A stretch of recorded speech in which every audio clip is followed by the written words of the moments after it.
Muito bom dia, boa tarde ou boa noite, indiferente do horário que você estiver assistindo mais esse podcast do Diário de Vacaria, seja muito bem-vindo. A pauta de hoje é toda voltada para você que tem propriedade rural. A gente sabe que existe um prazo importante e para isso a gente convidou a Bruna Rodrigues, que é responsável pela área de imposto de renda e a área de produtores rurais do Escritório Patrimônio. Bruna, seja muito bem-vinda. Obrigada, Lucas. Obrigada pelo espaço que tu abriu aqui para nós e a oportunidade também da gente trazer esse assunto que é super importante e não é tão falado, né? Que bom. Vamos lá, Bruna. A gente gostaria de falar um pouquinho, ampliar o espaço quando a gente tem um assunto que é o imposto territorial sobre a propriedade rural, que é o ITR.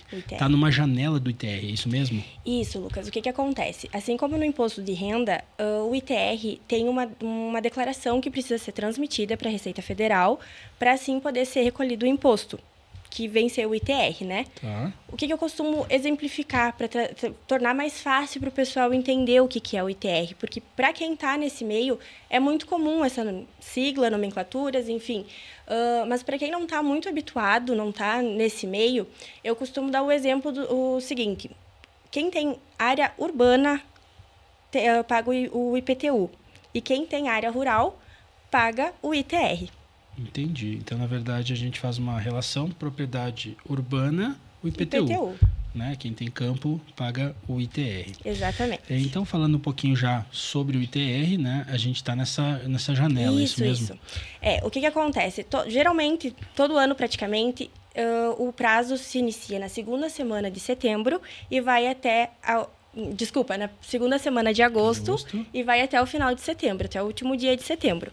Esse ano, da mesma forma, iniciou no dia 12 de agosto e vai até o dia 30 de setembro, na segunda-feira. A gente tem aí 20 dias, né? Isso, temos 20 dias. Não é muito tempo, até se tu for ver pela quantidade de imóvel rural que a gente tem aqui na nossa região, que é uma atividade bem explorada, se torna um prazo apertado, né? E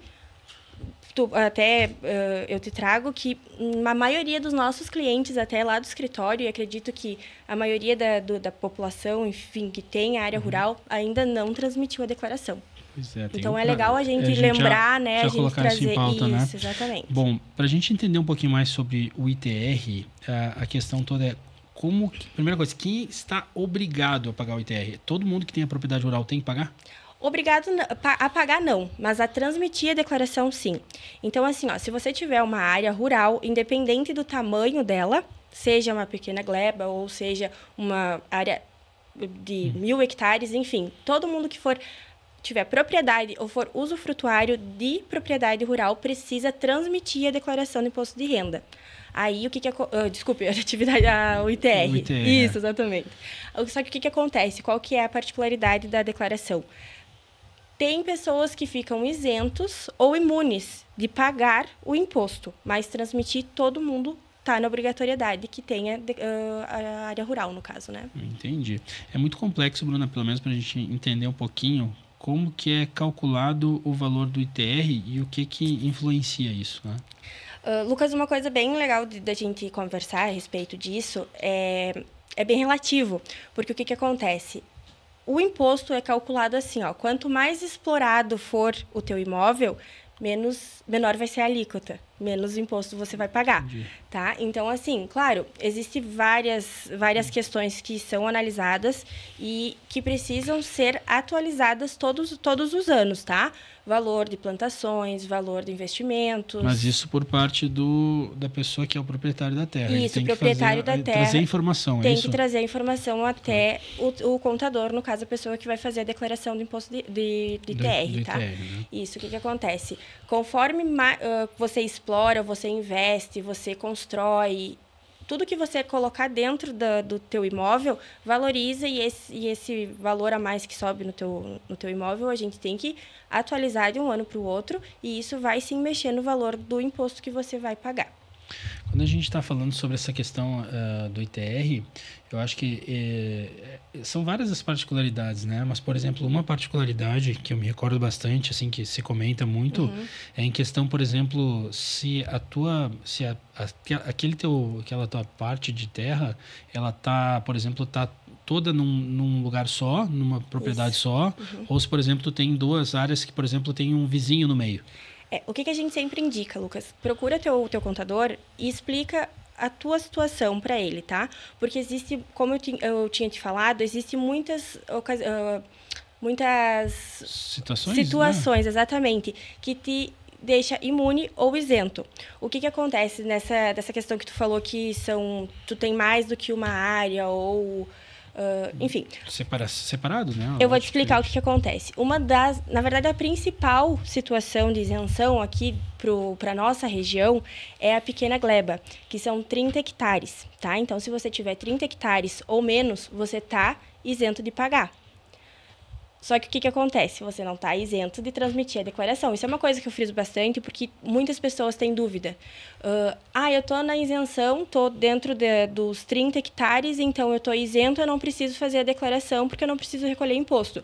Não é isso, tá? Você precisa fazer a declaração do ITR, porém, você lá dentro do programa, você vai preencher na ficha que você está dentro do que se enquadra ali como isenção, né? Exatamente, e daí você não vai pagar imposto, mas a declaração você vai sim transmitir. Durante a tua fala, Bruna, tu usou um termo que é imunidades. O que são as imunidades?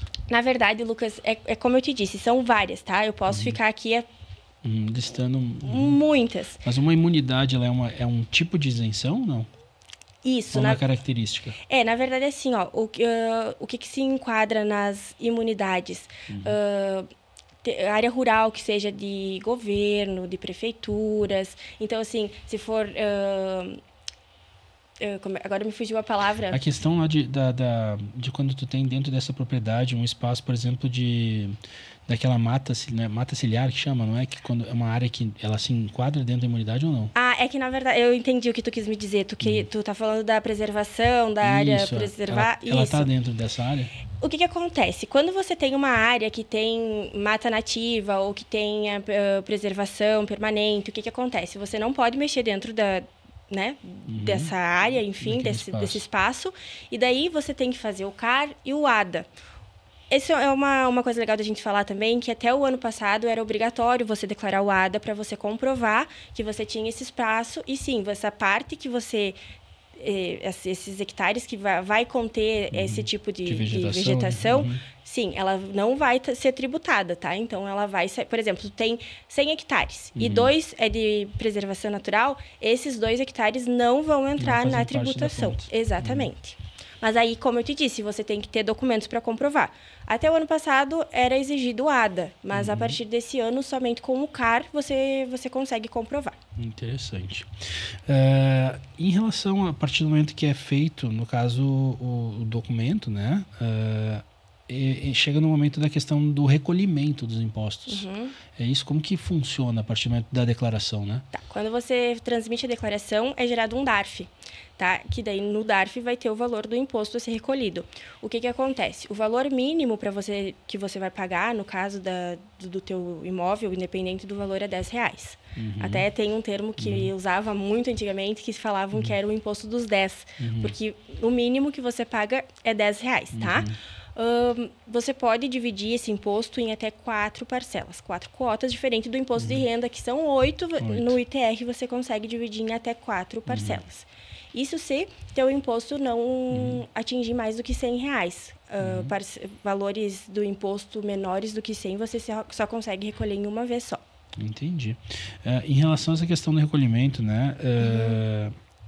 Passando a etapa do recolhimento, se porventura, por esquecimento, né, ou por outra coisa que acabe ocorrendo aí, o proprietário rural não realizar esse pagamento, né, como que funciona? O que acontece? Qual é a consequência disso? Se você não transmitir a declaração, ou se você faz a transmissão e não paga o DARF, nas duas situações, você fica com pendências na Receita Federal. Você tendo pendências na Receita Federal, não sai certidão negativa federal, que isso vai te atrapalhar em muitas questões. Inclusive a questão dos financiamentos, né? Banco, tudo, na verdade, assim. Aí, né? Isso. Na verdade, hoje em dia, a maioria dos cadastros pedem uma relação de documentos e entre eles está certidão negativa da Receita Federal. E ela não é emitida se você tiver essa pendência. Entendi. Isso daí também é legal a gente falar, porque, claro, para a pessoa física, impede, daqui a pouco vai trancar teu CPF. Só que, principalmente pessoa jurídica, porque pessoa jurídica também tem área rural no seu nome, precisa ser declarado o ITR. Então, assim, para pessoa jurídica que utiliza muito mais cadastros em bancos, em licitações, enfim, vai trancar na hora de sair a certidão negativa. Tem uma estratégia, Bruna, em relação a essa questão de realização, de execução da parte da entrega mesmo do documento, em relação à orientação, né? Porque existe uma necessidade, principalmente das pessoas que são grandes produtores, né? Sim. De fazer uma gestão tributária desses imóveis. Certo. Como que vocês acompanham esse processo? Lucas, na verdade, assim, o que acontece? É um problema que a gente enfrenta, porque o momento da gente atualizar os dados do imóvel é na declaração do ITR, tá? Então, assim, muitos clientes perguntam, o que a gente pode fazer para baixar esse tributo, tá?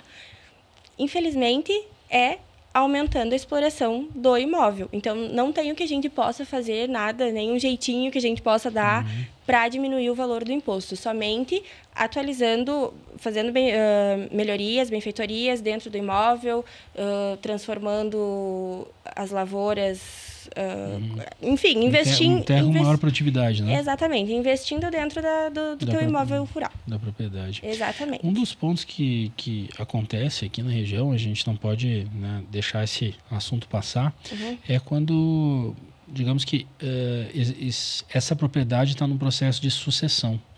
Ou seja, digamos que aquele proprietário daquela terra veio a falecer e os herdeiros em si têm que administrar esse patrimônio. O que acaba acontecendo aí, Bruna? Muitas pessoas pensam que quando o proprietário falece, fica isento de fazer declaração, pagar, enfim. Não é isso que acontece, tá? A pessoa que ficar responsável pelo inventário tem que continuar fazendo a declaração no nome, no CPF do espólio, até que se finalize o inventário, que saia o formal de partilha. O inventariante está responsável em declarar no CPF do espólio. Muito bem.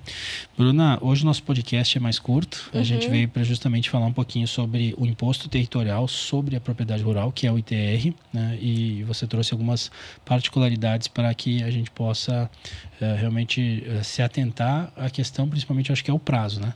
Isso, Lucas. É que nem a gente estava falando mesmo, né? O nosso prazo é curto, mas o recado também é breve. A gente só está aqui para lembrar o pessoal que ainda não fez, ou então, se nunca fez, se não tem nenhum auxílio, eu me coloco à disposição, né? Dá uma passada no escritório, ou então procura teu contador de confiança, porque, que nem eu te disse, sobre imunidade e isenção eu poderia ficar aqui falando um dia inteiro, mas cada caso é um caso, a gente precisa estudar, a gente precisa...